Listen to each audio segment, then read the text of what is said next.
everyone, welcome to JISDAC Sabbath School Summary. This week we will study our lessons 1st and 2nd Corinthians. The memory verse during our week is written in Acts 18 verse 9 until 10. Let me read for you. One night the Lord said to Paul in a vision, "Do not be afraid, but speak and do not be silent. For I am with you, and no one will lay a hand on you to harm you. For there are many in this city who are my people." That is God's word to Paul. This week, we will study about Paul's ministry in the Corinthians church. However, the church in Corinthians has many problems. Paul faced the challenges in the Corinthians church. Paul proclaimed that his word and service is fulfilling God's will. He is convinced that his calling is not from man, but it comes only from God. In his testimonies in Corinthians, Paul brings along his friends. There are Timothy and Silas who will serve together with Paul to share about Christ there. During his stay in Corinthians, Paul begins ministry in synagogue. First, he focused on the Jewish people as what Jesus has instructed them.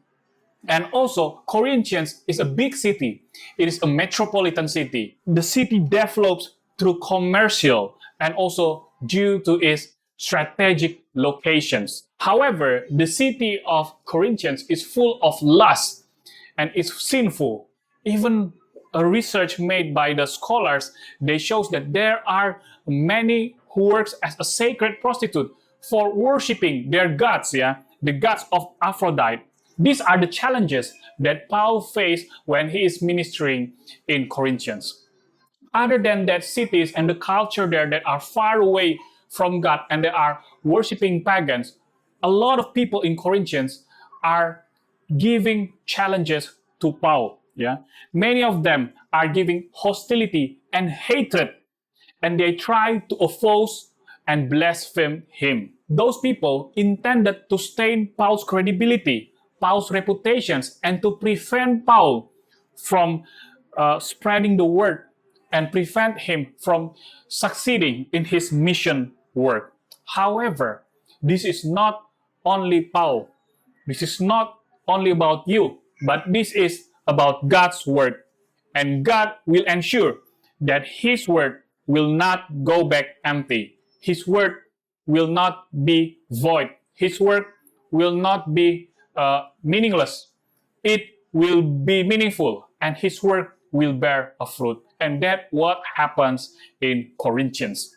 Fortunately, many people in Corinthians accepted Jesus, including Cyprus, the synagogue leader. This is also an astonishing surprise for those Jews who are there because they do not expect Cyprus as the synagogue leader to be converted to follow Christ. And because of the influence of Cyprus, there are more other people, Jewish there, who converted and to follow Jesus Christ through the ministry of Paul. And story short, the church in Corinthians was established. They built church there. However, the church was not perfect. It's far away from perfect. They have many challenges, many problems, including problems with marriage, problems with divorces, adulteries, and then giving sacrifice to the idols. Perhaps because the influence of the city that are so strong.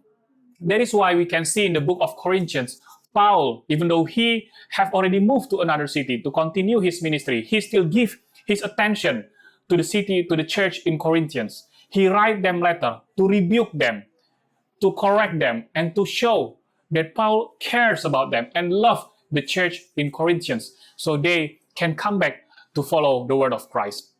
As a conclusions and questions to ponder in our mind, why, despite of the hostility, of the challenges and the problems that Paul faced in the city of Corinthians, he still keep on pushing.